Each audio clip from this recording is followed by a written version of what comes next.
አያቶላህ አሊ ኻሜኒን እስከ ወዲያኛው በመሸኘት አህዱ ያለው የአሜሪካና እስራኤል የኢራን ዘመቻ ከፍተኛ የኢራን ባለስልጣናትን ተራ በተራ እያዳረሰ ይገኛል። በርካታ ባለስልጣናትን ያጣችው ኢራን ከጠቅላይ መሪው ቀጥሎ የአሊ ላርጃኒን ያህል አስደንጋጭ ግድያ አልሰማችም። የአያቶላሁን አስተዳደርና ሲቪል መንግስቱን እንደ ድልድይ ሆኖ የሚያገናኘው የኢራን የጸጥታ ምክር ቤትን ሲመሩ የነበሩት አሊ ላሪጃኒ በአሜሪካና እስራኤል ፈርጣማ ጥቃት ተገድለዋል። ለዓመታት በእስራኤል የሚሰነዘርበትን ዛቻ ተቋቁሞ የዘለቀው የእስላማዊ ሪፐብሊክ አስተዳደር ቁንጮ አመራሮችን ባልተጠበቀ ሁኔታ ተነጥቋል። አዛውንቱ ዋና መሪ አያቶላህ አሊ ኻሜኒ ከተገደሉ በኋላ ስልጣናቸውን የወረሱት ልጃቸው ሞጅተባ ኻሜኒም አባታቸው በተገደሉበት ጥቃት ቁስለኛ ስለመሆናቸው ተሰምቷል። ለከፍተኛ ሕክምና ወደ ሩሲያ አቅንተዋል የሚሉ መረጃዎችም ተበራክተዋል።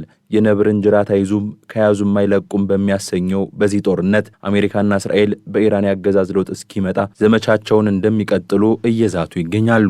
ኢራን በበኩሏ ትራምፕና ኔታንያሁ የጸጥታ እንባ እስኪያነቡ ድረስ አጸፋይን አጠናክሬ እቀጥላለሁ ስትል በአቋሟ ጸንታለች። ይህ ሁሉ ሲሆን ግን በአውሮፓውያኑ 1979 አብዮት ተከትሎ ወደ ስልጣን የመጣው የኢራን አመራር ከአራት አስርት ዓመታት በኋላ እጅግ አስከፊ የሚባል ጊዜ እያሳለፈ መሆኑ ጥያቄ ውስጥ የሚገባ ጉዳይ አይደለም። አሜሪካና እስራኤል በጋራ በከፈቱት ጥቃት ጠቅላይ መሪው አያቶላህ አሊ ኻሜኒና ሌሎች ከፍተኛ የጦር አዛዦች ተገድለዋል። ቁልፍ መሰረተ ልማቶችም ወድመዋል። አሜሪካና እስራኤል ያገዛዝ ለውጥ እንደሚፈልጉ ከመግለጽ ባለፈ ኢራናውያን አስተዳደሩን እንዲያፈርሱ እየወተወቱ ነው። ባለሙያዎች ግን የኢራን አገዛዝ ዘላቂና በቀላሉ የማይወድቅ የኃይል መዋቅር ፈጥሯል ሲሉ ይሞግታሉ። ለመሆኑ ይህ የኢራን መንግስት እንዴት ነው የተቋቋመው? ከሌሎች የመካከለኛው ምስራቅ ሀገሮች የሚለየውስ እንዴት ነው የሚለው የበርካቶች ጥያቄ ነው። ምላሹን ይዘናል። ቻናላችንን ሰብስክራይብ ያደረጋችሁ ለደቂቃዎች አብራችሁን ቆዩ። የኢራን ንጉሳዊ አገዛዝ ከተገለበጠ በኋላ በአያቶላህ ኻሜኒ መስራችነት ችግሮችን የሚቋቋም እስላማዊ ሪፐብሊክ የፖለቲካ ስርዓት ተገንብቷል ሲሉ አስተያየት ሰጪዎች ይናገራሉ።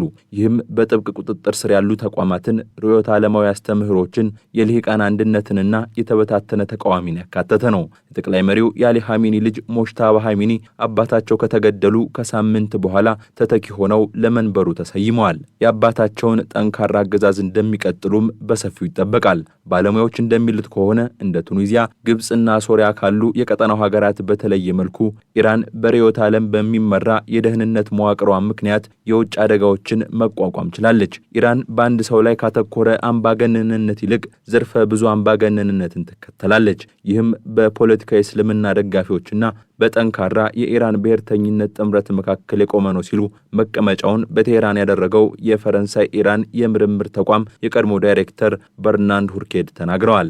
ስልጣን በብዙ አካላት ተከፋፍሏል። የሃይማኖት አባቶች፣ የጦር መሪዎችና ትላልቅ የኢኮኖሚ ክፍሎች ስልጣኑን ይዘዋል። ስርዓቱ ከአንድ አምባገነን መሪነት የወጣ በመሆኑ ለመጣል በጣም ከባድ ያደርገዋል። ስልጣን ካላቸው ሌሎች አካላት መካከል በህግ ጉዳዮች ላይ ድምጽን በድምጽ የመሻር ስልጣን ያለውና ለምርጫ እጩዎችን ማቅረብ የሚችለው ምክር ቤት ይጠቀሳል። ይህ ደግሞ የትኛውን ቡድን በመንግስት ላይ ከባድ ፈተና የመፍጠር እድሉን የበለጠ ይቀንሰዋል። ኢራን በስፋት እንደ አምባገነን የምትታይ ብትሆንም ኢራናውያን ፕሬዝዳንታቸውን ጨምሮ በአንዳንድ ምርጫዎች የመምረጥ እድል ይሰጣቸዋል። ሂደቱ ግን ጥብቅ ቁጥጥር የሚደረግበት ሲሆን እጩዎች ለእስላማዊ ሪፐብሊኩ ያላቸውን ቁርጠኝነት ጨምሮ በሌሎች መስፈርቶች በሀገሪቱ ምክር ቤት ተመርምረው የሚያልፉበት ነው። ከተቋማት ጎን ለጎን የጸጥታ ኃይሎች ለአገዛዙ የተሟላ ቁመናን ይሰጣሉ። ከመደበኛው ጦር ጎን ለጎን የሚንቀሳቀሰው እስላማዊ አብዮታዊ ዘብ ብዙውን ጊዜ ያገዛዙ የጀርባ አጥንት እንደሆነ ይቆጠራልም ይላሉ። ከወታደራዊ ሚናው ባሻገር ሰፊ የንግድ ፍላጎቶችና ተጽዕኖ ያለው የፖለቲካና የኢኮኖሚ ኃይል ሆኗል። በበጎ ፈቃደኞች የተቋቋመው ባሲጅ የተባለ የሚሊሻ ቡድንም አለው። የጸጥታ ኃይሉ አለመረጋጋቶች ሲከሰቱ አንድ መሆኑን ደጋግሞ አሳይቷል። ይህ በሺዓዎች እንደ ሐማስና ሄዝቦላህ ባሉ ቡድኖች ውስጥ የምናገኘው የሰማዕትነት ባህል የስኬት አካል ተደርጎም ይወሰዳል። የኢራን ምክትል የመከላከያ ሚኒስትር ሬዛ ታላይኒኒክ በቅርቡ ባደረጉት ቃለ ምልልስ እያንዳንዱ የአብዮታዊው ዘብ አዛዥ 3 ተተኪዎች አሉት ሲሉ ተደምጠዋል። የኢራን ያልተማከለ መዋቅር የተቀረጸው በአውሮፓውያኑ 2003 የአሜሪካ ጥምር ጦር በፈጸመው ጥቃት ወቅት የኢራቅ ኃይሎች ከወደቁበት ትምህርት በመውሰድ ስለመሆኑም ውስጥ አዋቂዎች ይገልጻሉ። ስርዓቱ ከተረፈ ጠባቂዎቹ የበለጠ ትልቅ ሚና ይኖራቸዋል ብለውም ያምናሉ። የኢራን ኢኮኖሚ ዋና ዋና ክፍሎች እንደ ቦኒያድስ ባሉ ከመንግስት ጋር በተያያዙ ድርጅቶች ቁጥጥር ስር ናቸው። ቦኒያድስ በኢኮኖሚው ውስጥ በሺዎች የሚቆጠሩ ኩባንያዎችን በባለቤትነት የያዘ ድርጅት ነው። እነዚህ ተቋማት ለስርዓቱ ታማኝ ለሆኑ ክልሎች የሥራ ዕድሎችንና ጨረታዎችን ይሰጣሉ። አብዮታዊ ዘብን ጨምሮ ከታም አላንቢያ የተሰኘው ተቋም ይህንን የትብብር የንግድ ስርዓት ያጠናክራሉ። የምዕራባውያን ማዕቀቦች የኢራንን ኢኮኖሚ ክፉኛ ቢጎዱም እነዚህ ጥምረቶች ልሂቃንን ለማግለልና በስርዓቱ ህልውና ውስጥ ያላቸውን ድርሻ ለመጠበቅ ይረዳሉ ሲሉ ባለሙያዎች ይሞግታሉ።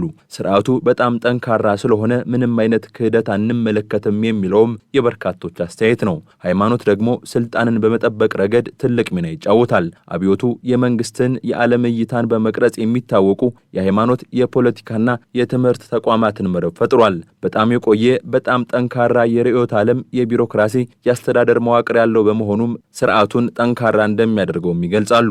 ርዕዮተ ዓለም እንደ እውነተኛ የአንድነት የሙያና የሥራ ምንጭ ሆኖ ያገለግላል ሲሉም ይከራከራሉ።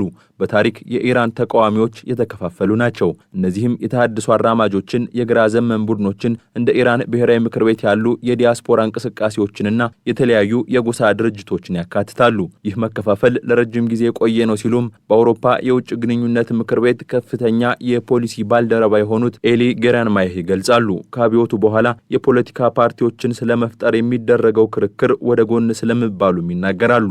ኢራን በ1980 ከኢራቅ ጋር ጦርነት ጀምራ ለ8 ዓመታት መዝለቁም አንደኛው ምክንያት መሆኑን ያነሳሉ። እነዚህ ቡድኖች በተለያዩ ጊዜያት በአገዛዙና በጠንካራ አንጃዎቹ ተገድለዋል፣ ተፈርዶባቸዋል ወይም ታስረዋል ሲሉም ይገልጻሉ።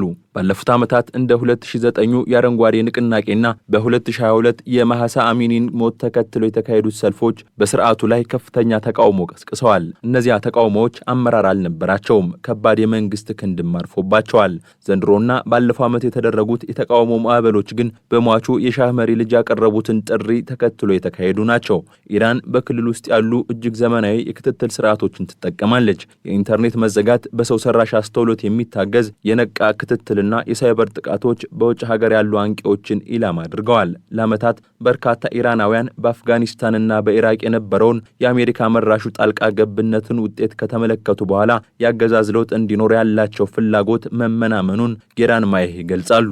የአረብ አብዮቶች መዘዝም ጥንቃቄውን የበለጠ እንዳጠናከረው አክለዋል። ይህ ስሌት ግን አሁን ተቀይሯል። ብዙ ኢራናውያን መንግስት ከስራ ፈጠራ እስከ ንጹህ ውሃ ያሉ መሰረታዊ ፍላጎቶችን መስጠት እንደማይችል ከማሰባቸውም በላይ ተቃውሞውን ለማፈን ጭካኔ የተሞላበት ኃይል መጠቀሙ እየጨመረ መጥቷል። በጥር ወር በሀገሪቱ ከታዩ ትላልቅ ሰልፎች በኋላ በሺዎች የሚቆጠሩ ሰዎች የተገደሉበት አዲስ ተቃውሞ ይህንን ለውጥ አፍጥኖታል ሲሉም አክለዋል። ሁርኬድ በኢራውያንና ለስርዓቱ ባላቸው አመለካከት መካከል የትውልድ ክፍተት እንዳለ ገልጸዋል። የተማሩትና በማህበራዊ ሚዲያ ዓለም አቀፍ ሁኔታዎችን የሚከታተሉ ወጣት ኢራናውያን አገዛዙ ሙስና የተሞላበት ጨቋኝና የማይገባቸው አድርገው ይመለከቱታል በማለትም ይሞግታሉ። ተንታኞች እንደሚሉት አምባገነን ስርዓቶች የሚወድቁት ሶስት ሁኔታዎች ሲጣመሩ ነው። እነሱም ህዝባዊ ንቅናቄ፣ የገዢው ልሂቃን መከፋፈልና የጸጥታ ኃይሎች መኮብለል ናቸው። ባለፉት ጊዜያት ኢራን በአብዛኛው የመጀመሪያው አጋጥሟት የነበረ ቢሆንም ቀሪዎቹ ሁለቱ ግን አለመኖራቸውን ባለሙያዎች ይገልጻሉ። ሁርኬድ የእስላማዊ ሪፐብሊክ ፍጻሜ የማይቀር ነው ብለው ቢያምኑም በቅርቡ ይሆናል በሚለው ላይ ግን ጥርጣሬ አላቸው። ሁሉም አገዛዝ መጨረሻ አለው፣ ዋናው ጥያቄ የጊዜው ቅደም ተከተል ጉዳይ ነው ሲሉም ያክላሉ። የአያቶላህ አሊ ኻሜኒ ሞት ለአገዛዙ ትልቅ ጉዳት እንደሆነም ይከራከራሉ።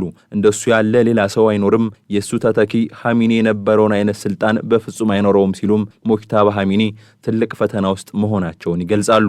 ቡሶይስ ግን በእስላማዊ ሪፐብሊክ ውድቀት እርግጠኛ እንዳልሆኑ ይናገራሉ። አገዛዙ የውጭ ወታደራዊ ጣልቃ ገብነት ከተሳካ የሚከተለው ነገር የከፋ ሊሆን እንደሚችልም አስጠንቅቀዋል። ዶናልድ ትራምፕ ቀደም ሲል ለኒውዮርክ ታይምስ እንደተናገሩት አሜሪካ የቀድሞው የቬንዙዌላ ፕሬዝዳንት ኒኮላስ ማዱሮን መያዟ ለኢራን ትልቅ ማሳያ እንደሚሆን ተናግረዋል። ቡሶይስ ግን ተቃራኒው ተፈጥሮ ልክ እንደ ሰሜን ኮሪያ ወይም ኩባ አደገኛ አገዛዝ ሊተካ ይችላል ብለዋል።